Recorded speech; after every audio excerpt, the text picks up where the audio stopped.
चिंता संतान हंतारो यत्पादाम्बुजरेणव स्वीयानान्तान्निजाचार्यान् प्रणमामि मुहुर्मुहुः यदनुग्रहतो जन्तुः सर्वदुःखातिगो भवेत् तमहं सर्वदा वन्दे श्रीमद्वल्लभनन्दनम् अज्ञानतिमिरान्धस्य ज्ञानाञ्जनशलाकया चक्षुरुन्मीलितं येन तस्मै श्रीगुरवे नमः।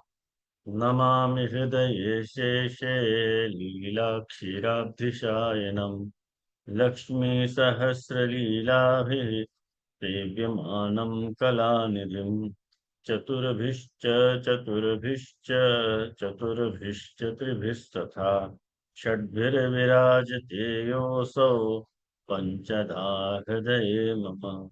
आचार्यवाच प्रणमामि भाष्य निबंध सुबोधिनी स्थायित राष्ट्रयास्ता मस्वान्तागत्य कृपाप्लुतास्ता मदीय वाचाम रचयन्तु अलंकृते।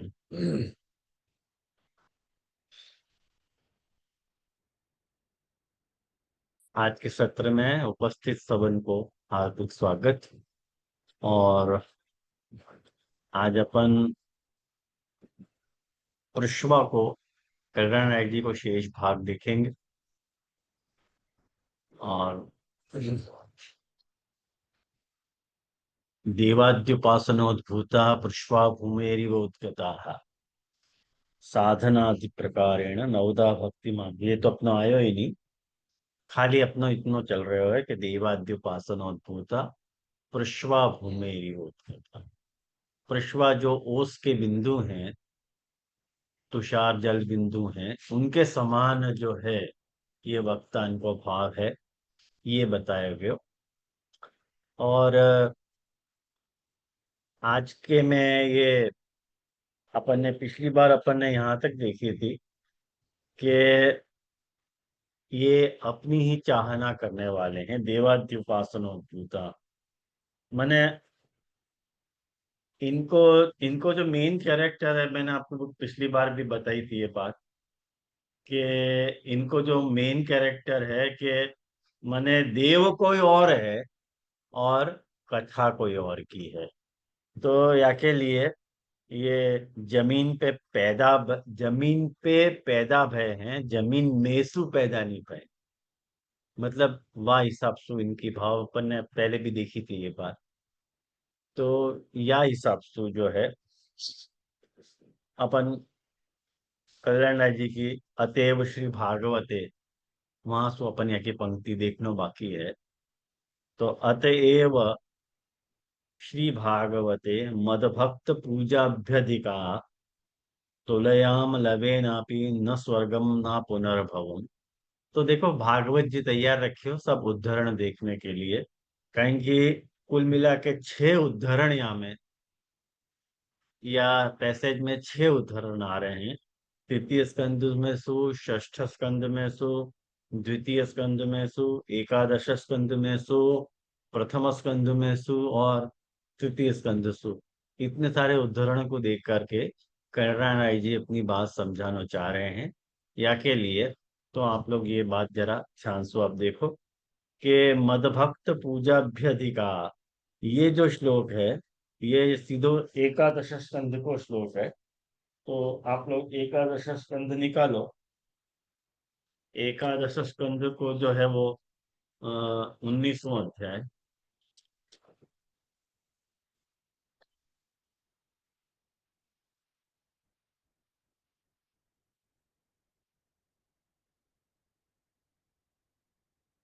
19वां अध्याय और 19वें अध्याय को 21वां श्लोक। देखो ये अध्याय में ठाकुर जी जो है भक्ति ज्ञान और यम नियम आदि साधन को वर्णन कर रहे हैं। तो और इतना इम्पोर्टेंट अध्याय है ये वाला 19वां अध्याय कि याकू तो अपने को बहुत जोर से देखना चाहिए। ये एकादश स्कंद को 19वां अध्याय जो है, मैं हमेशा आप लोगों को कहता रहा हूँ कि ये या मैं सो सारी ब्रह्म समाज की जो सेंट्रल आइडिया जो है वो यही अध्याय में सुनी गई है कि एवं धर्म मनुष्याणाम उद्धवात्म निवेदिनाम मई संजायते भक्ति कोन्योर्थो अवशिष्यत। माने ये सारे वचन जो हैं वो यही अध्याय के हैं। तो यह अध्याय के 21वें श्लोक में ठाकुर जी ये बात उद्धव जी को समझा रहे हैं कि मेरी सेवा पूजा में आदरः परिचर्यायाम सर्वांगई ही अभिवंदनम। ठाकुर जी कह रहे हैं मेरी सेवा में आदर रखे और साष्टांग लौट के मुझको प्रणाम करे और मदभक्त पूजाभ्य अधिकार सर्वभूतेषु मन्मति। ठाकुर जी ये बात कह रहे हैं कि मेरे भक्तन की पूजा मेरी पूजा से बढ़ के करे और समस्त प्राणियन में मुंह को ही देखे। ये बात ठाकुर जी कह रहे हैं। कहें कि या के पहले वाली पंक्ति में आई तो आई थी ये बात कि महापुरुषाणाम भगवत भक्तानाम भजनम तु भगवद प्रीति भक्ति शुद्ध्यादि साधकत्वाद अभिन्न रूपमेव। मतलब एक बात समझो कि महा महा वो माने महापुरुष जो भगवत भक्त हैं, महापुरुष जो भगवत भक्त हैं उनको भजन जो है वो तो भगवान में प्रेम बढ़ावे के लिए और वह शुद्ध करवे के लिए माने वाके लिए कियो जाए है। तो वाके उदाहरण यहाँ पे श्री कल्याण राय जी देना चाह रहे हैं। क्योंकि देवाद्युपासनोद्भूता पुष्वा भूमेरिवोद्यता आया तो न कर कि भाई देवादि की उपासना करने वाले हैं। एक्चुअली ये सारों जो है वो देव शब्द को अर्थ जो है वो उनने अपने देखे तो कल्याण राय जी ने पुरुषोत्तम के अलावा जितने भी अन्य हैं उनको कल्याण राय जी जो है देव शब्द से इंगित करना चाह रहे हैं।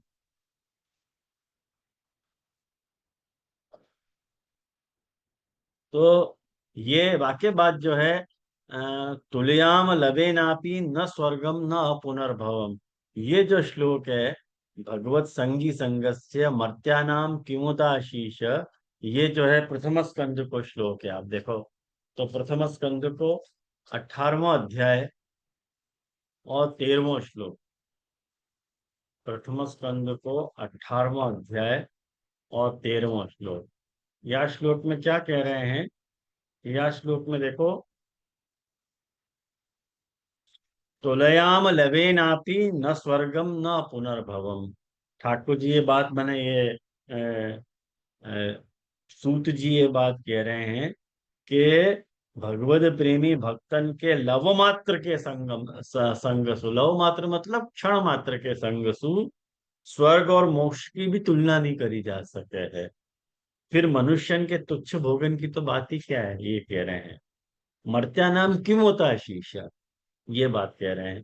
और वाक्य बात कह रहे हैं कि प्रसंगम अजरम पाशमात्मना कवयो विदु सएव साधुषु कृतो मोक्ष द्वारम अपावृतम। ये जो श्लोक है ना, ये जो श्लोक है वो तृतीय स्कंद को है 3:25-20। तो आप 3:25-20 निकालो फटाफट, अपन देख लें सारे उद्धरण तो अपनो जल्दी हो जाएगा। 3:25-20 आप निकालो। यहाँ में कपिल देव जी जो है ना भक्ति योग की महिमा को वर्णन कर रहे हैं। बहुत सुंदर है। हमें प्रसंगम अजरम पाशमात्मान, माने कह रहे हैं कि विवेकी जन जो है ना वो संग या आसक्ति को ही आत्मा को अछेद्य बंधन माने। किंतु वही संग और आसक्ति जब महापुरुषन के साथ हो गए है तो वो मोक्ष को खुलो द्वार बन जाए। संग या आसक्ति बंधन का कारण है, लेकिन वो संग या वो आसक्ति यदि महापुरुष के साथ हो गए है तो मोक्ष को खुलो द्वार है। वो ये कह रहे हैं। ख्याल में आयो ना? तो ये कुल मिला के इनकी प्रशंसा करना चाह रहे हैं ऐसे वक्ता की। देवाद्योपासनोद्भूता पृष्वा भूमि रिवोद्यता। और पुरुषोत्तम जी तो या को दूर से ही प्रणाम कर रहे हैं कि ऐसे इनको संग नहीं करना चाहिए। आप देखो पुरुषोत्तम जी की टीका अपन देखेंगे वहां में, देखो अपने को पता चलेगा। तो इन दोनों टीकाकरण में या तरह को स्वाभाविक है वो मतभेद तो देखो होना ही होना है। वह मतभेद को तो कोई निवारण है ही नहीं। मतभेद तो आना ही आना है। तो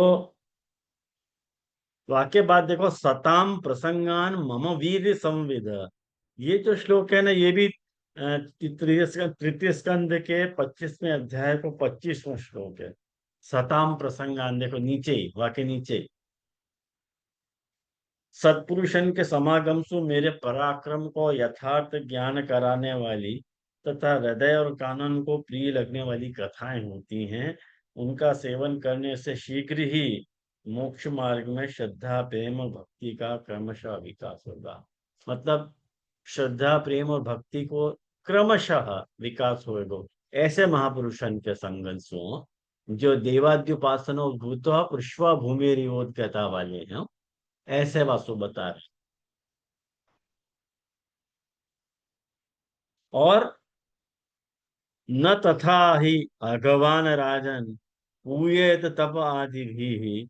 ये वाला जो वचन है, वो षष्ठ स्कंद के प्रथम अध्याय को, षष्ठ स्कंद प्रथम अध्याय और 16वां श्लोक है ये। देखो ये प्रथम अध्याय है ना, अजामिलोपाख्यान को प्रारंभ है। ये अजामिलोपाख्यान को प्रारंभ है। कहीं कि देखो, नाम की महिमा आ रही है ना। मैंने अपन ने पिछले साल षष्ठ स्कंद को दीपावली अभिनंदन के लेख में बहुत विस्तार से आपको देखियो तो वो आपको जो प्रथम अध्याय है वो नाम प्रकरण है। तो वो नाम की महिमा बताना ही यहाँ मुख्य आशय है। तो 16वें श्लोक में क्या कह रहे हैं कि हे परीक्षित, पापी पुरुष की जैसी शुद्धि भगवान को आत्मसमर्पण करने से और भक्तन को सेवन करने से होवे है, वैसी तो तपस्या आदि के द्वारा भी नहीं होवे है। तो ये कितनी बड़ी बात यहाँ पे बताई जा रही है कि नहीं न तथा ही अगवान राजन पूयेत तप आदि भी। वो तप आदि से भी न वाकी पूर्ति नहीं हो पा रही है। यथा कृष्णार्पित प्राण तत्पुरुष निवेश, जो कृष्ण को अर्पण करने से और तत्पुरुष निषेवन, निषेवन मतलब सेवन, उनको सेवन करने से जैसी शुद्धि हो वैसी तो कोई सुनी हो है। और वाक्य बाद, किरात हुणांद्र पुलिंद पुलका इत्यादि। अब ये देखो, ये जो श्लोक है ना, ये श्लोक जो है द्वितीय स्कंद को श्लोक है और चौथे अध्याय।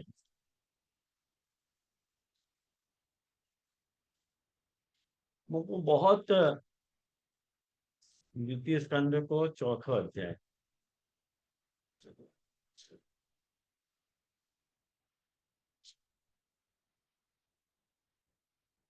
चौथे अध्याय को 18वां श्लोक। किरात हुणांद्र पुलिंद पुलकसा। माने सुखदेव जी कथा को आरंभ कर रहे हैं और वो कथा के आरंभ में ये बात कह रहे हैं कि किरात हुण आंध्र पुलिंद पुलकस आभीर कंक यवन और खस आदि जो नीच जाती हैं और दूसरे भी पापी जिनकी शरणागत भक्तन को ग्रहण करने से पवित्र हो जाए हैं, वह सर्वशक्तिमान भगवान को मेरा नमस्कार है। तो आपकी खाली नॉलेज के लिए बता रहा हूँ, कभी आप लोगों को ये इंक्वायरी हो है कि ये सब नीच जाति कौन कौन सी हैं। ये किरात जो है ना, किरात जो है वो हिमालय की जंगली जाति है। वो हिमालय में रहने वाली जंगली जाति है, या को भी नीच जाति कहते हैं। और हुण करके एक जाति है, वो ये प्राचीन मंगोल जाति है। माने ये जो चाइना है ना, वह चाइना की पूर्वी सीमा पे ये लोग लूटमार करते, ये वो जाति है जिनको हूण कहा जाता, हूण जाति। देखो महाभारत में भी उल्लेख हुआ है वगैरह में। और एक आंध्र जाति है। अपन जो सोचे आंध्र से दिल्ली आंध्र प्रदेश के लोग हैं, ये आंध्र वो नहीं है। ये शिकार मार के जीवन यापन करते, उनको आंध्र कहो जाए है। और एक चौथी जाति हमें भागवत में आई है, पुलिंद जाति आई है। तो ये पुलिंद जाति कौन है? ये ये भारतवर्ष की प्राचीन असभ्य जाति है। माने ये गैर आर्यन जाति है। या को ऐत्रेय उपनिषद में यहाँ का वर्णन मिले है।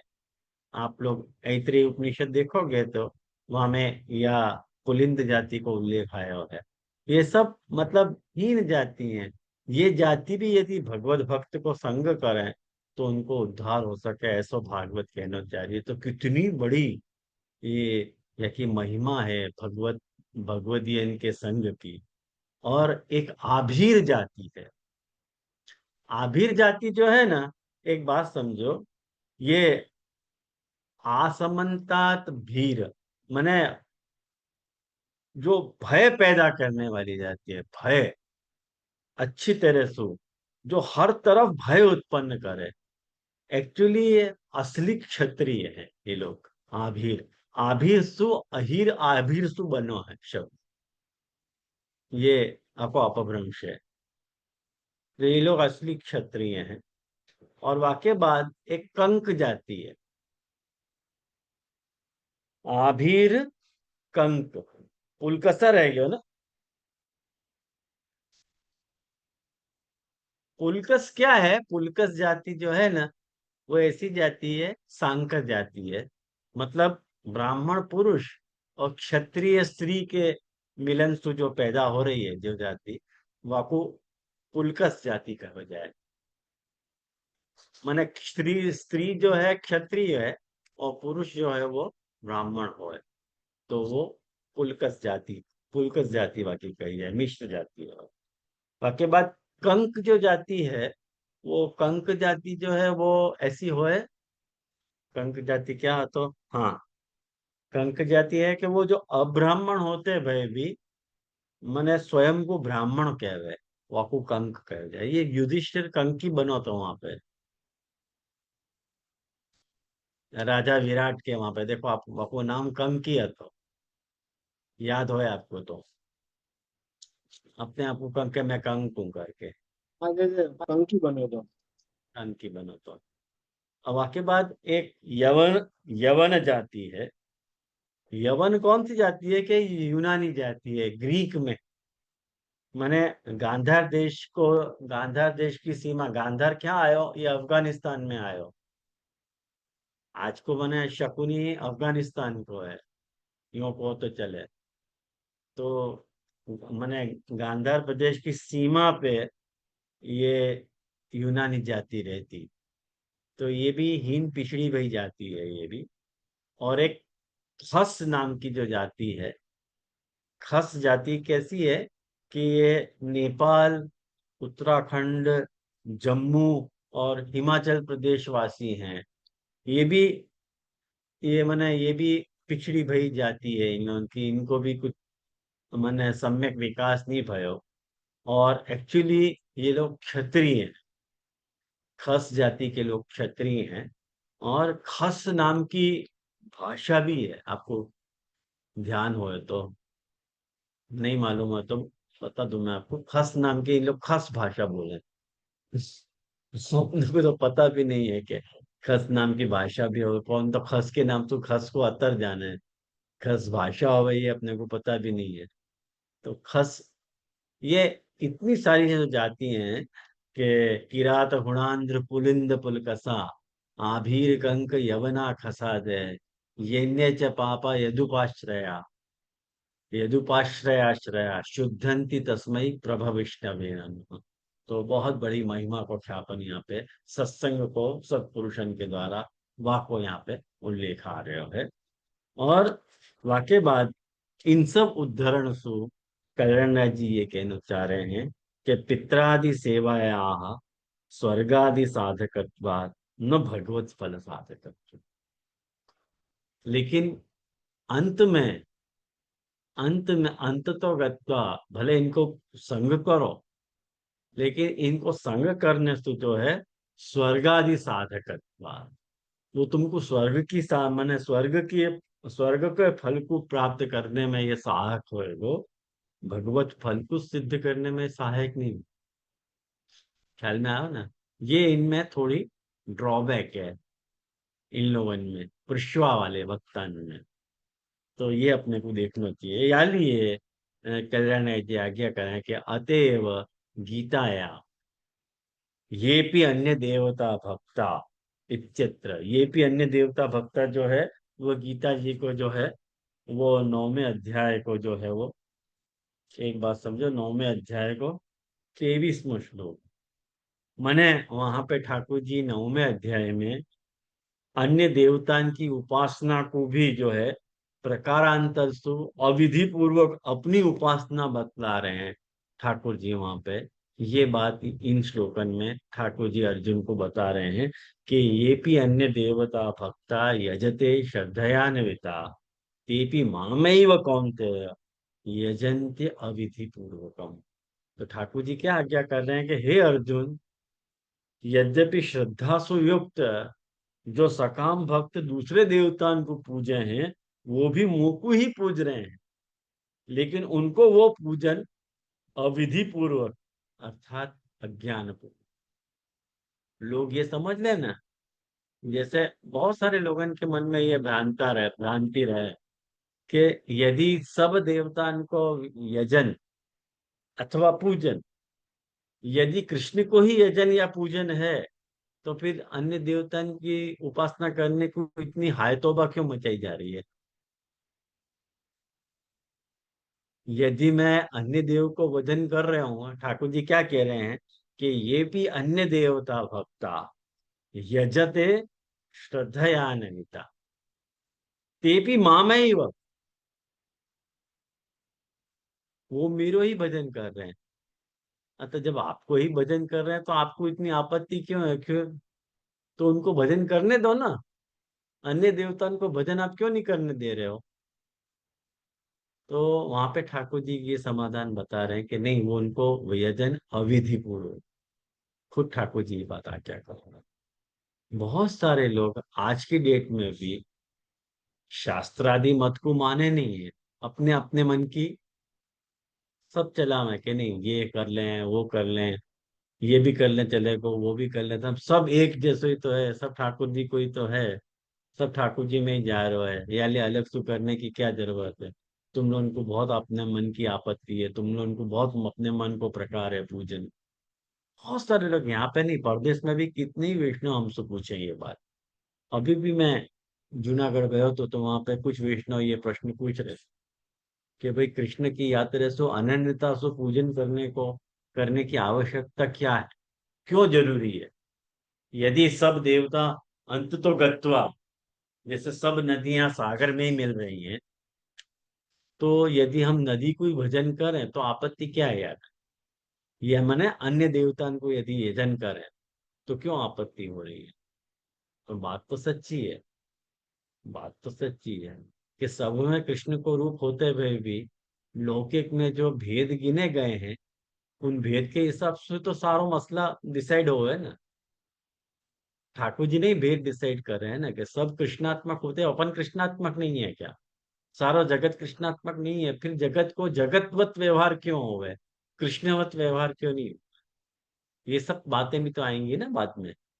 या लिए ये बात ठीक नहीं है, या लिए ये बात कल्याण जी समझाना चाह रहे हैं कि ये भी अन्य देवता भक्ता इत्यत्र या श्लोक में स्वयजने विधि पूर्वकत्व अभाव उक्त, विधि पूर्वक यजन को अभाव कहा गया, माने विद्या भाव है। यदि विधि को अभाव है तो कर्मणि फलाभाव है, कर्म में भी फल को अभाव आ जाएगा।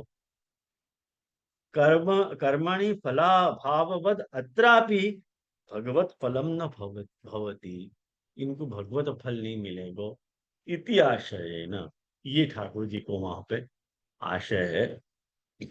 और ब्रैकेट में जो कल्याण राय जी अर्थ बताना चाह रहे हैं वह ब्रैकेट में कह रहे हैं कि यान्ति मद मद याजिनोपि माम, ये पूर्व गीता के ही जो आगे आने वाले श्लोक है ना, ये 24-25, उनको ही ये हम समझाना चाह रहे हैं। ठाकुर जी आगे कह रहे हैं कि संपूर्ण यज्ञ को भोक्ता और स्वामी मैं ही हूँ, यानी ये जो लोग मुझको परम तत्व सो नहीं जाने हैं, वो गिर जाए हैं, ऐसे ठाकुर जी कह रहे हैं। मुझको परम, मेरो परम स्वरूप उनको जानना चाहिए। तो वो बात ये है, ठाकुर जी आगे कह रहे हैं कि देवतान को पूजने वाले देवतान को प्राप्त हुए, पितरन को पूजने वाले पितरन को प्राप्त हुए, भूतन को पूजने वाले भूतन को प्राप्त हुए, लेकिन मेरो पूजन करने वालों जो भक्त है वो मुझ को प्राप्त हुए हैं। या लिए मेरे भक्त को पुनर्जन्म नहीं हुआ है, ये ठाकुर जी यहाँ पे कहना चाह रहे हैं। तो वो की वो बात कल्याण नायक जी यहाँ अपने शब्दन में रिपीट कर रहे हैं कि यान्ति मद याजिनोपि माम देवान देव यचोरा, मने देवन को जो यजन करे वो देवन को प्राप्त होवे, इति वाक्य ही इन सब वाक्यनसु पुरुषोत्तम भजन कर्तुरेव पुरुषोत्तम प्राप्ति है। पुरुषोत्तम को जो भजन करे है, वाको ही पुरुषोत्तम की प्राप्ति है। तस्सैव भगवान, वाको ही भगवान जो है, वाके ही योगक्षेम को ठाकुर जी वहन करे हैं। इति या कारणसु पुरुषोत्तम प्राप्त हो, पुरुषोत्तम भजनमेव विधि, पुरुषोत्तम की प्राप्ति करने में पुरुषोत्तम को, पुरुषोत्तम की भजन ही विधि है। न तो केनापि प्रकारेण अन्य भजनम, अन्य कोई को भजन नहीं करना चाहिए। इत्यत्र विधि अभावात फलाभावो युक्त इति भाव, विधि के अभाव तो फल को भी अभाव है, ये बात एकदम सही है। यथा बिंदव, जैसे बिंदव मतलब तुषार कण जो जल हुए हैं ओस के, वो बुदबुदम बुदबुद जलम वा, जो बुदबुदा के रूप में जो उभर के आवे हैं, वो जल न तो स्नान के काम आवे हैं, न आचमन के काम आवे हैं, न शुद्धि के काम आवे हैं।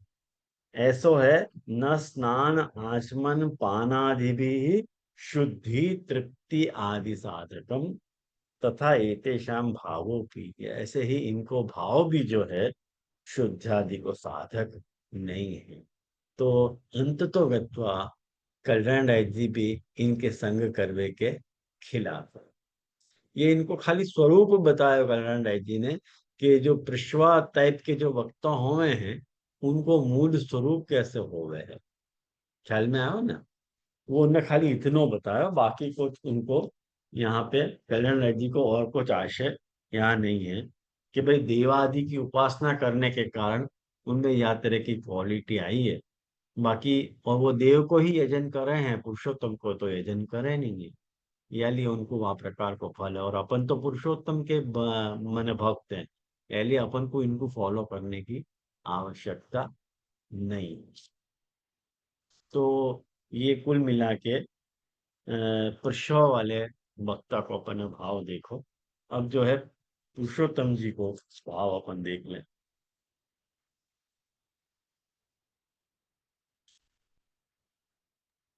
अपन ने पुरुषोत्तम जी को कहाँ से देखो तो,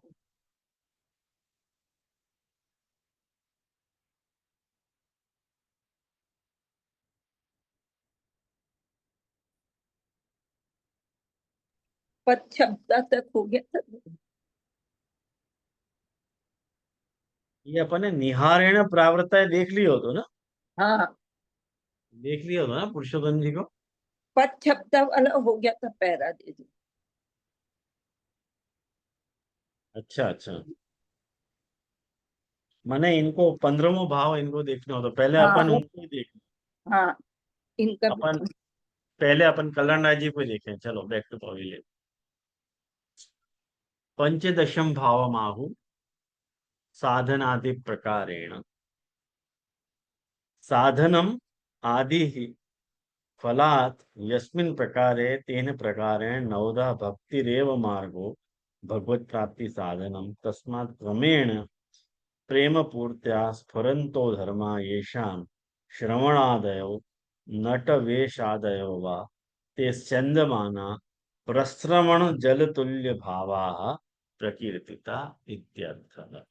अब ये देखो, अब यहाँ में ये सेंधमाना को उल्लेख आ रहा है। सेंधमाना काय को क्या है,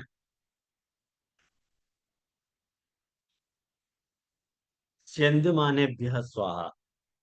ये जो बरसाती नदी को जो प्रवाह होवे है ना, वाकू स्यंदमान कहो जे। मने स्यंदनम नाम प्रवहणम। स्यंदनम जो धातु है वो बहने के अर्थ में यूज हो गए। तो स्यंदनम नाम प्रवहणम, बहनो, मने बहती बई छोटी नदी। ये क्या है, बरसात में बाढ़ आ जाए और गर्मी में छोटे वॉल्यूम से बहे, बस या ढंग को या को नेचर है स्यंदमान। ये को जल के नेचर तुम समझ लोगे ना, तो या प्रकार के जो वक्ता हैं उनको नेचर भी तुमको समझ में आ जाएगा। मने बरसाती नदी को प्रवाह आपको संध्यमान कहो जाए। छोटी नदी यूं कह लो ना तुम, चले बहती भाई छोटी नदी। तो यहाँ क्या कह रहे हैं कि साधनम आदि ही फलात यस्मिन प्रकारे तेन प्रकारेण नवधा भक्तिरेव मार्गो भगवत प्राप्ति साधनम। मने ये भगवत प्राप्ति के साधनन के द्वारा याकू आरंभ कियो जाए है, और इनको जो भाव है वह तरह से मने इनने अपने भाव को जनरेट कियो है। या लिए तस्मात् क्रमेण प्रेम पूर्त्या स्फुरंतो धर्मा येषाम श्रवणादयो नट वेश आदयो वा ते संध्यमाना। मने क्या कह रहे हैं कि या प्रकार के जो वक्ताएं हुए हैं उनको क्रमशु तस्मात् क्रमेण प्रेम पूर्त्या स्फुरंतो, उनको सबसे पहले भगवत प्रेम स्फुरित हुए है, और फिर वहां में भगवत धर्म की सीढ़ी ये लोग नवधा भक्ति मार्ग के द्वारा जो है ये मने श्रवण कीर्तन स्मरण वगैरह के द्वारा इनने अपने भाव को प्रॉपर किए है। मने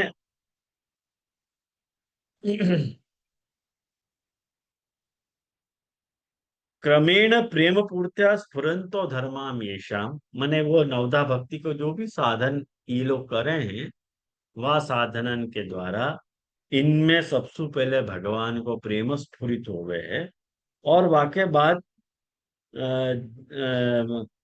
मने श्रवणादयो, श्रवण वगैरह के कारण जो है नट वेश आदयो वा ते संध्यमाना।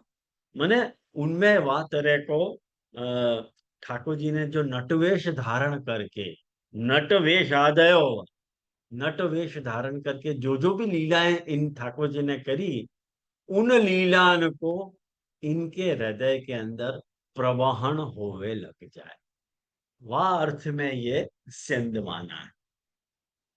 आई ना ध्यान में, वह अर्थ में इनको संध माना कहो जा रहा है। मने प्रश्रवण जलतुल्य भावा प्रति,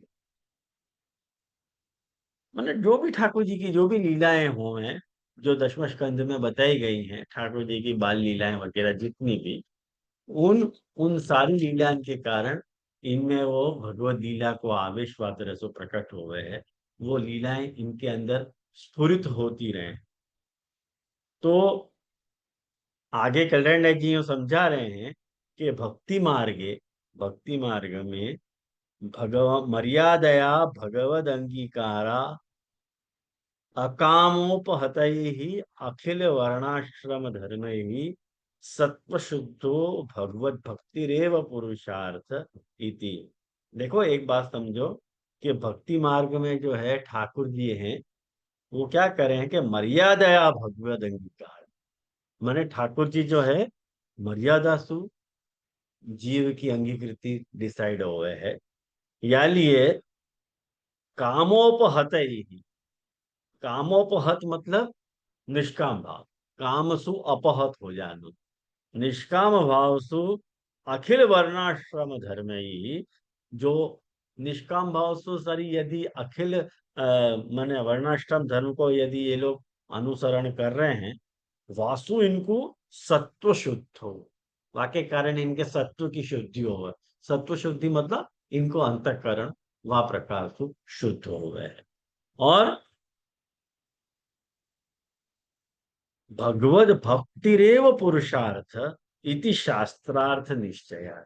इनको ये बात समझ में आवे है कि भगवत भक्ति ही पुरुषार्थ। बहुत अच्छी बात है। इनको माने इन ऐसे वक्ता को सुनो जा सके, क्योंकि ये सब ये वक्ता अपन को भक्ति की तरफ ले जाने में सहायक है।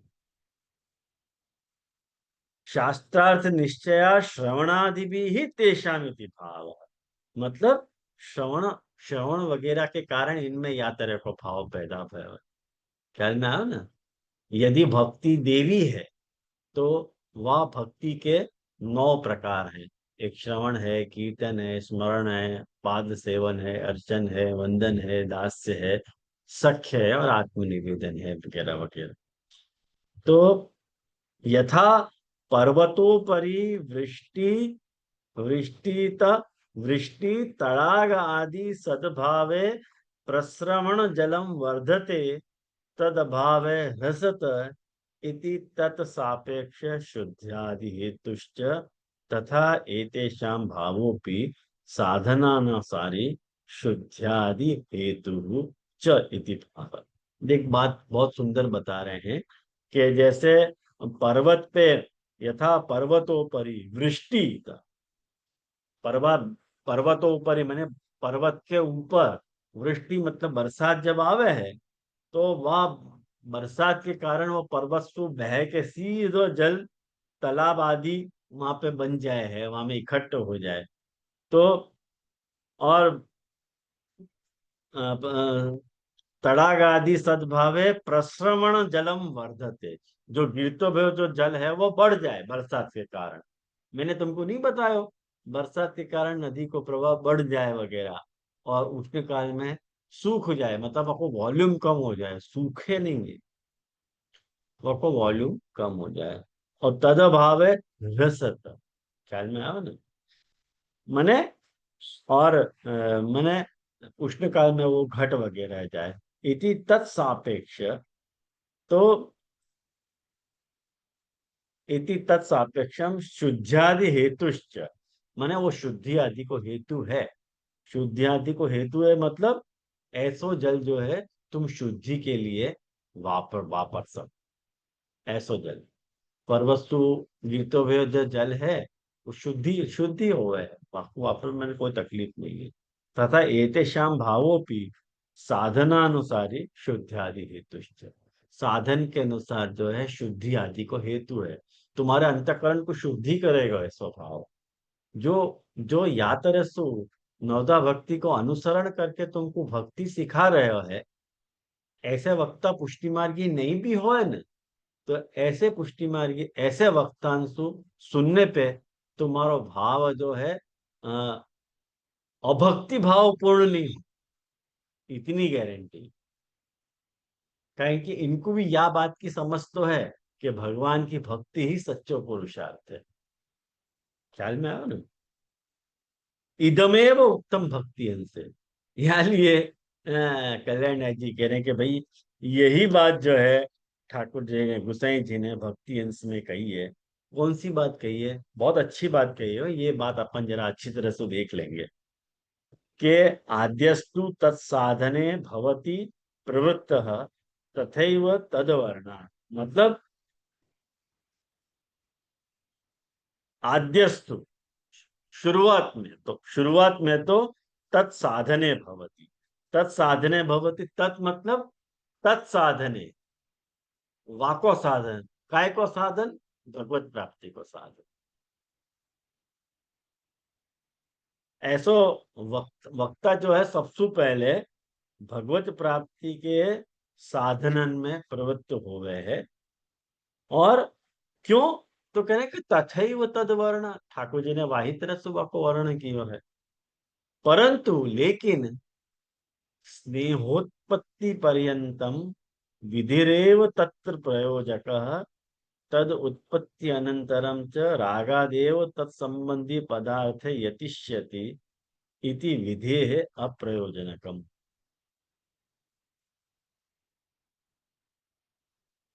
देखो बहुत सुंदर बात बता रहे हैं कि जब तक प्रेम उत्पन्न नहीं होए, ये देखो नवधा भक्ति जितनी भी है ना, वो प्रेम को उत्पन्न करने के लिए, और अपने आप ही महाप्रभु जी ने या प्रकार को एक्सेप्ट कियो है, नहीं कियो ऐसी बात नहीं है।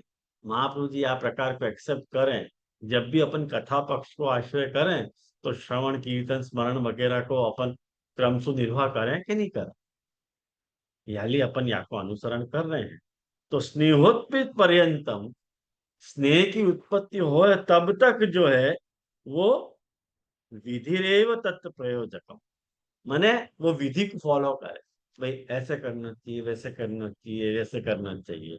लेकिन तदुत्पत्ति अनंतरम, माने कि स्नेह की उत्पत्ति होने के बाद रागादेव तत्संबंधी पदार्थ यतिष्यति, माने एक बार भगवान में स्नेह वाको उत्पन्न हो जाए, वाके बाद तो वो विधि को कोई प्रयोजन रहवे ही नहीं है। क्यों नहीं रहवे भाई?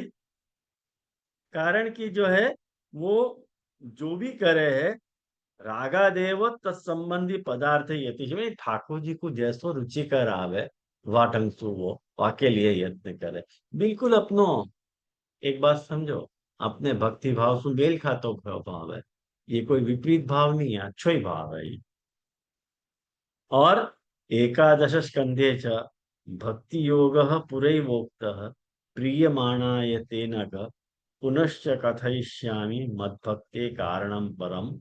ये देखो ये सारो ये जो पूरा सेंटेंस जो है ना, मैंने आपको कही थी कि नहीं, कि एकादश स्कंध के 19वें अध्याय को आपको एक बार देख लोगे ना, बहुत सारी बातें अपनी क्लियर हो जाएंगी। तो ये एकादश के 19वां अध्याय के एक से लेकर के सारो ही मोको लगे कि हाँ लगभग तो सारो ही,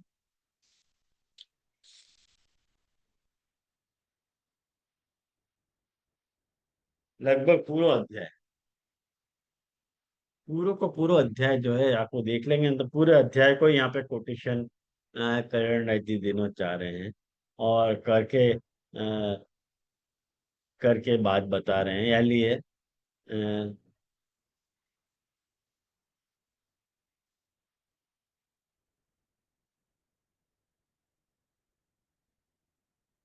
इति पुंसार पिता विष्णु भक्तिश्चेन नवलक्षणा क्रियते भगवत यद्धा तन्मन्ये अधीतम उत्तमम इति प्रहलादे निरूपिता। प्रहलाद जी ने भी सप्तम स्कंद में जो असुर बालकन को शिक्षा दी थी, वह में भी प्रहलाद जी ने असुर बालकन को नवधा भक्ति करनो ही सिखाया है। आप लोग प्रहलाद जी को स्कंद सप्तम स्कंद में है, आपकी या साल को जो दीपावली अभिनंदन को विषय है, वहां में या टॉपिक को मैं जरा अच्छी तरह से डील करूंगा, आप लोगों को बताऊंगा या मैं या बखत के लेख में। तो एक्चुअली प्रहलाद जी ने असुर बालकन को नवधा भक्ति की तरफ ही प्रेरित की है, कि नवधा भक्ति एक ऐसा प्लेटफॉर्म है जहाँ प्लेटफॉर्म के द्वारा जीव को जो है भगवत भक्ति की तरफ वो अग्रसर हो सके। तो ये पूरी बात इनने वही ढंग से बताई है जो महाप्रभु जी यहाँ कहना चाह रहे हैं, कि प्रेम पूर्त्य साधनादि प्रकारेण नवधा भक्ति मार्ग, ये नवधा जो भक्ति के मार्ग हैं, उन मार्गन के द्वारा जो है वाकु प्रेम पूर्त्या स्फुरत धर्मा, प्रेम की स्फूर्ति होने से उनमें भगवत धर्म स्फुरित हो गए। तो या प्रकार के जो वक्ता हैं ना, महाप्रभु जी कह रहे हैं संयमाना प्रकृति, इनको मैं संयमाना कह रहे हैं इन शॉर्ट। तो वो आप लोग पूरा अध्याय देख लोगे तो हो जाएगा। तो ये अपन ने कल्याण नाथ जी की टीका को 10 श्लोक अपन ने 10 श्लोक आज अपने पूरे हो गए।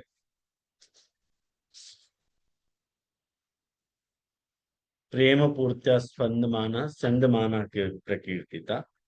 अब ये वाक्य बाद अपन पुरुषोत्तम जी को देख लें। जी जी, एक क्वेश्चन है तो हाँ जरूर। जी जी, जैसे आपने कही ना कि ये संदमाना मतलब जब प्रवाह बहे तो वो नदी में रूपांतरित हो गए और उसने काल में वो जल घट तो जावे। तो यहाँ में तो जो भगवत भाव की वृष्टि होवे जो नवधा भक्ति से वासु प्रवाह बढ़ रहे हो तो घटनों का भी समझना मतलब यहाँ में ये प्रकार की जीव में मतलब वो थोड़ो नहीं कनेक्ट हो पा रहे। हाँ, तेरा क्या ख्याल है? मतलब मैं तो ऐसा समझू पर आप जरा क्लैरिटी कर लो कि अगर उनको मतलब ये नवधा भक्ति एक तो आपने कहे कि विधि पूर्वक स्टार्टिंग में साधन करे तो अगर साधन पे ज्यादा फोकस हो जावे भगवत प्रयोजन के मतलब भगवत प्राप्त भगवत गुणानुवाद से तो शायद कम हो जावे। या तो फिर उनको कोई मतलब आदि देवी आध्यात्मिक या आदि लौकिक आध्यात्मिक या आदि भौतिक दुख आवे जासु उनको ये नवधा भक्ति फॉलो नहीं होवे तो शायद मुझको लगे कि वो घट जावे। अभी जैसे पूरा क्लैरिटी आप दे सको। और कोई? अच्छा क्वेश्चन है, बहुत अच्छा क्वेश्चन है। जैसे उनको उनकी फर्स्ट भक्ति और वर्णाश्रम धर्म की जो कही ना आज्ञा की, भक्ति मार्ग में निष्काम भाव से समस्त वर्णाश्रम धर्मों का पालन करते करते हैं, तो वर्णाश्रम धर्मों को पालन और भक्ति के भाव में थोड़ी कमी आ जावे तो आपको जल को जो प्रवाह बदगट को हो सके, जैसे उष्ण काल में कहो कि भाई वो जो पहाड़ पे तो जल को झरना को प्रवाह कम होवे, वहाँ हिसाब से आपको भी थोड़ा कम कम ज्यादा हो सके, बट बाय एंड लार्ज वो मेंटेन रहे भैया। જે જે વિપરીત સંજોગોમાં કદાચ ભાવ ઘટતો થાય એમનો। વિપરીત સંજોગોમાં એટલે ઉદાહરણ થયા?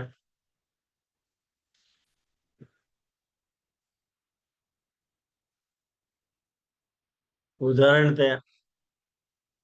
ऐसी कोई बीमारी या ऐसी कोई मुश्किली आवे कि कुछ भी वो मेंटेन नहीं कर सके तो उस समय उनको भाव कम होए।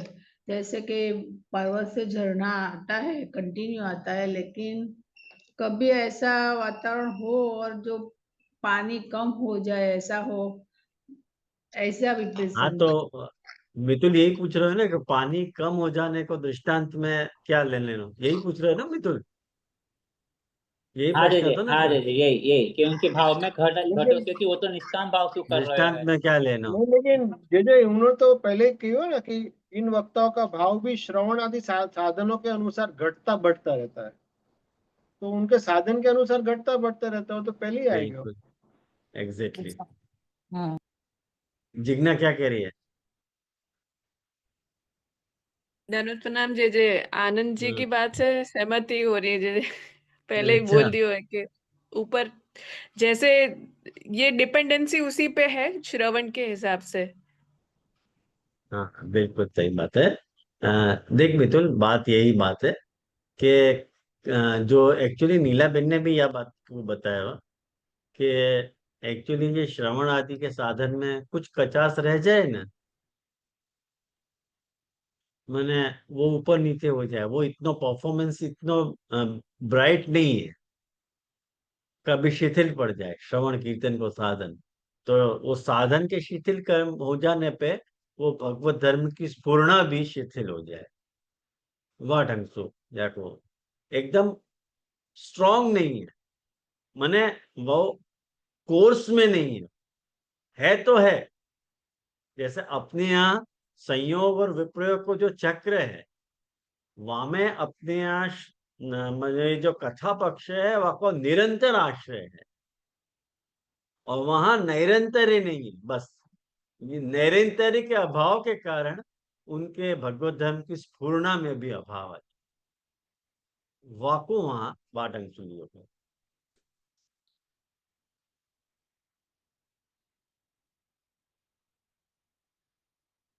तो वाक्य बात देखो, ये पुरुषोत्तम जी वही बात को यहाँ पे कह रहे हैं कि साधनानि वर्णाश्रम धर्मा ते आदयो यस्य तादृशो य प्रकारो मर्यादा मार्गियो निष्काम तत्कर्ण रूपस तेन प्रकारेण यो नवधा भक्ति। ये तो एकदम सरल पंक्ति है। देखो कि एक बात समझो कि साधनादि प्रकारेण को अर्थ क्या कर रहे हैं कि वर्णा साधनानि मतलब साधन को अर्थ क्या लियो, साधन मतलब वर्णाश्रम धर्म।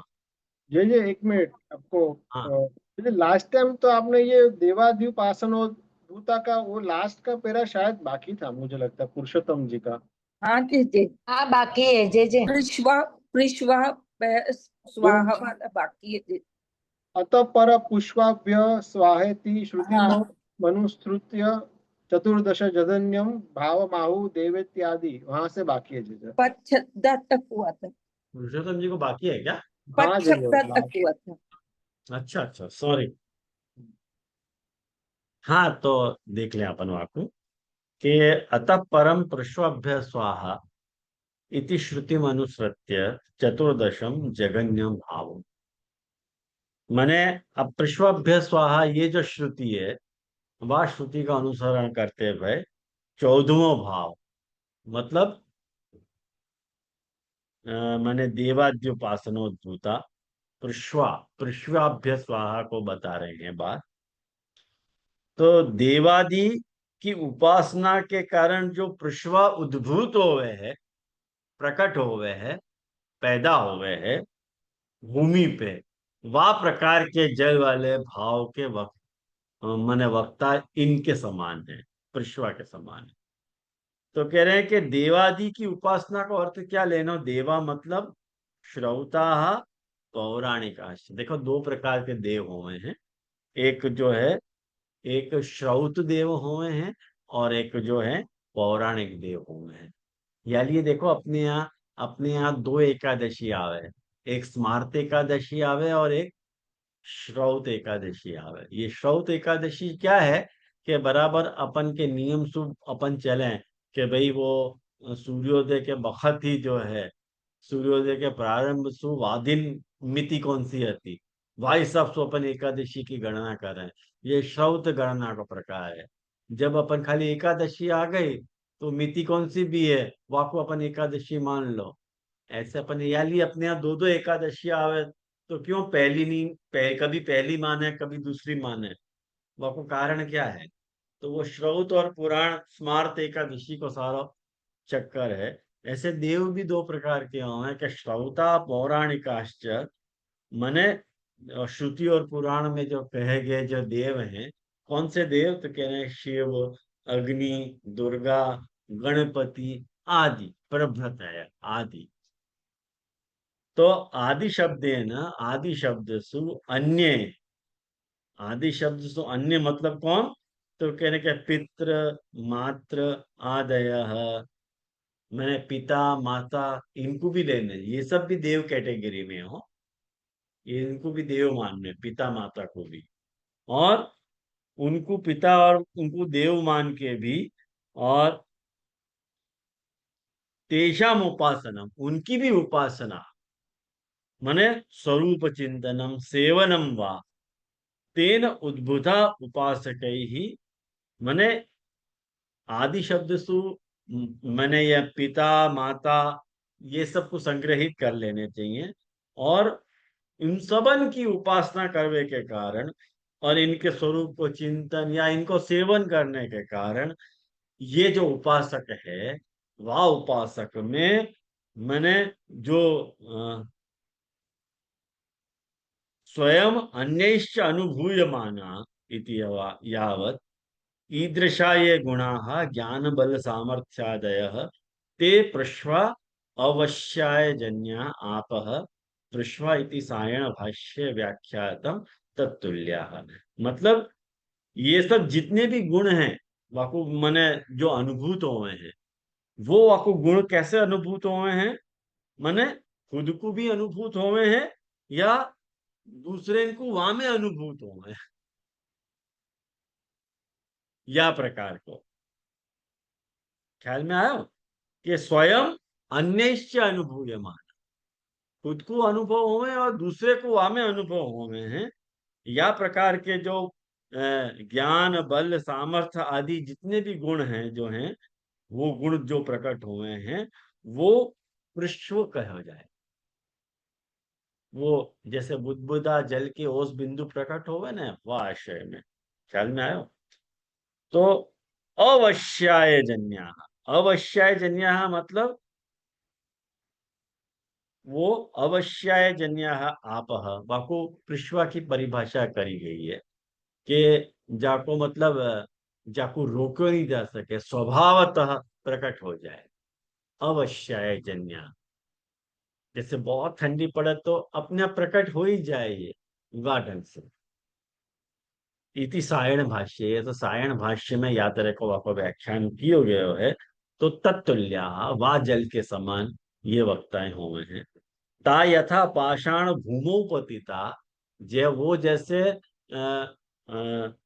पाषाण भूमौ पतिता, पाषाण भूमौ पतिता मतलब पाषाण भूमौ मतलब पत्थर वाली जो भूमि है वहां पे गिरे हैं, तब तत उद्गता एव भासन्ते न तो ताहा तदीया। ऐसा लगे कि वो पत्थर मेसु पैदा भय हैं, एक्चुअली पत्थर मेसु पैदा नहीं भय हैं, पत्थर पे पैदा भय हैं, ऐसे यूं लेना चाहिए। एवं तेपी गुणा भगवदिया एव, एक्चुअली वो गुण जो है वो भगवदीय हुए हैं, उनमें गुण सारे। जैसे कि यहाँ पे उदाहरण दे रहे हैं कि यद्यद विभूतिमत् सत्वम श्रीमद ऊर्जितमेव वा तत्तदेवावगच्छत्वं मम तेजोंश संभव इति गीता वाक्योक्त न्यायात्। ठाकुर जी कह रहे हैं कि भाई तुमको यदि लौकिक पुरुष में कहीं भी याद तरह के मने विभूति तब मने श्रीमत्ता के और ऊर्जितता के सामर्थ्य के और ऐश्वर्य के जितने भी तुमको गुण तुमको दिखाई दे रहे हैं व्यक्ति में, ठाकुर जी कह रहे हैं कि वो उनमें जो गुण है वो ऐसा समझो कि वो मेरे तेज के अंश से संभव है, वो मेरे ही गुण उनमें माने प्रतिफलित हो रहे हैं, ये ठाकुर जी कह रहे हैं।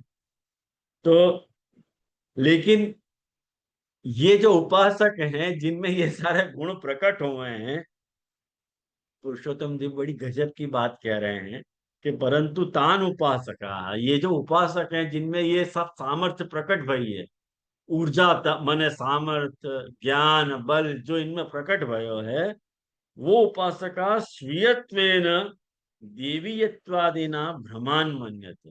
वो समझे कि ये सब मेरी सामर्थ्य है, ये सब कोई ठाकुर जी को की सामर्थ्य नहीं, ये तो मेरी सामर्थ्य है, ये तो मेरे में प्रकट भयो है सारो। और तेन च उत्सिच्यन्ते साहंकारा भवन्ति इतिहा। मैंने ये जो यातरसु ये को भाव जो गुण इनमें उत्पन्न हुए हैं, वाके कारण ये लोग ऐसा समझे, इनको अहंकार आ जाए कि हम यातर के प्रभाववान। अतस्तेषाम, या लिए इनको स्वरूप और फल दोनों ही जगन्य है। देखो पुरुषोत्तम जी तो उड़ा ही रहे हैं। निहारेण प्रावृत्ता, निहारेण प्रावृत्ता मतलब निहार मतलब कोहरा को कहना है। निहार जो है ना वो कोहरा को कहना है। और प्रावृता मतलब प्रकर्षेण आवृता मतलब ढके गए। जैसे कोहरा से सब कुछ ढक जाए कि नहीं, दिखाई दे अपने को, नहीं दिखाई दे। इति श्रुतौ निहारस्य ज्ञान तिरोधाय करते, इनको ज्ञान जो है तिरोधान होने के कारण तिरोधायकत्वेन उक्तत्वाद इति तेषु उत्कर्ष बुद्धि ही तादृशाम संगश्च न कार्य। पुरुषोत्तम जी कह रहे हैं इनमें जो है उत्कर्ष बुद्धि तुम मत रखो कि ये बहुत ऊंचे हैं, बहुत भगवदीय हैं, इनमें ज्ञान है, इनमें बल है, इनमें सामर्थ्य है, ऐसा मत सोचो। ये इनमें पैदा तुमको ऐसा लग रहा है कि इनमें है ये गुण, एक्चुअली इनमें है नहीं ये गुण, तुमको ऐसी प्रतीति हो रही है। जैसे जल को देख के तुमको प्रतीति हो गया, ओस के जल को देख के कि शायद ये वहां में सु पैदा भय है, वहां में सु पैदा नहीं भय, या के ऊपर पैदा भय है, और तुमको ऐसा भास करा रहे हैं कि हमारे गुण है ये, और लगे भी ऐसा। ओस के जल को अपन को देख के ऐसे ही लगे कि इनकी खुद की क्वालिटी होगी, खुद की क्वालिटी तो है ही नहीं गरीब की। जैसे तो जैसे पत्थर को भी उदाहरण दियो ना कि पत्थर में से जल निकल रहा है, अभी तो हाँ, पत्थर को जल है लेकिन निकल नहीं, पत्थर को है नहीं, वो तो जल वहां से वहां प्रकट भय खाली। पकड़ गए। हाँ। जी जी। यानी कि पुरुषोत्तम जी कह रहे हैं कि तादृशा माने तादृशाम संगश्च न कार्य, उनको संग नहीं करना चाहिए, बिल्कुल नहीं करनी चाहिए, इनको मना कर रहे हैं। बेचारे कल्याण राय जी थोड़े लिबरल हैं, महापुरुषन की थोड़ी प्रशंसा वगैरह कर दे रहे हैं, लेकिन पुरुषोत्तम से तो डिनाय कर रहे हैं कि नहीं, मत करो इनको संग, पुरुषवा को संग मत करो, ये तुमको भ्रमित कर देंगे, ऐसा इनको मानना। ख्याल आया ना? तो मुझको लगे आज अपन यहाँ रखें, और अगली बार जो है ये साधनाति प्रकार है ना, वहां से अपन पुरुषोत्तम जी की टीका को प्रारंभ करेंगे अगली बार। तो आज यहाँ रखें अपन। जे सायण भाष्य के ऊपर कछु आप कह सके क्या है एक्चुअली? ये सायणाचार्य करके भय हैं, प्राचीन ऋषि थे, उन्हें मैंने भाष्य लिखे तो पहले वो सायणाचार्य को मैंने सूत्रन पे भाष्य लिखे तो ये भाष्यकार है। और सायण भाष्य अपने आप में, वो भाष्य लिखने वाले वो प्रथम आचार्य थे भागवत के, और इनको बहुत फेमस है, काफी उद्भट विद्वान रहे हैं वैसे सायण, और उनको बहुत पॉपुलर है वो भाष्य, सब लोग वह भाष्य के ऊपर रिलाय कर रहे हैं। यानी ये बार बार ये अपने टीकाकार भी सायणाचार्य को उल्लेख करते रहे। प्रामाणिक है ये। अब इनकी और ज्यादा डिटेल तो मुझको नहीं पता है, लेकिन अगर होगी तो मैं शेयर करूंगा आप लोगों के साथ, है ना? मतलब तो जे यहाँ प्रथम बार सुनियो ना या लिए थोड़ो उत्कंठा भाई। हाँ, सायणाचार्य, सायणाचार्य को अपने यहाँ बहुत उदाहरण दिए जाए इनके। अच्छा, तो अपने ये विष्णु विष्णु संप्रदाय के ऊपर ज्यादा है कि शिव के ऊपर ज्यादा है, ऐसा कुछ ध्यान में? मैं श्योर नहीं हूँ, यार ये गलत नहीं बोलूंगा, ठीक है, कंफर्म करके फिर आपको बताऊंगा। नहीं नहीं ठीक है, ये तो जस्ट जिज्ञासा है, तू पूछो कोई। हाँ हाँ, नहीं जिज्ञासा, जिज्ञासा होनी अच्छी बात है। क्योंकि ये तो कभी अच्छे, भाषा पढ़ने में देखी ही नहीं है, कभी हाँ सुनियो भी नहीं है। धन्यवाद। हाँ, अपन यही रखें। જે જે દંડવત तो કોહરા ને हाँ એને ગુજરાતીમાં ધુમ્મસ કે ને કોહરા એટલે ધુમ્મસ ને? हाँ હા જે हाँ દંડવત हाँ। चरण शरण ब्रजराज कुंवर के, चरण शरण ब्रजराज कुंवर के, हम विधि अविधि कछु नहीं समझत, रहत भरोसे श्री मुरलीधर के, चरण शरण ब्रजराज कुंवर के, रहत आसरे ब्रजमंडल में, पूजा छाह श्री गिरिवरधर के, प्रभु मुकुंद माधो सुखदाई, हाथ बिकाने श्री राधावर के, चरण शरण ब्रजराज कुंवर के। तो सब जय हो लोग प्रभु, दंडवत प्रणाम। जय जय। प्रणाम जय जय, दंडवत धन्यवाद प्रणाम प्रणाम जय जय। जय जय।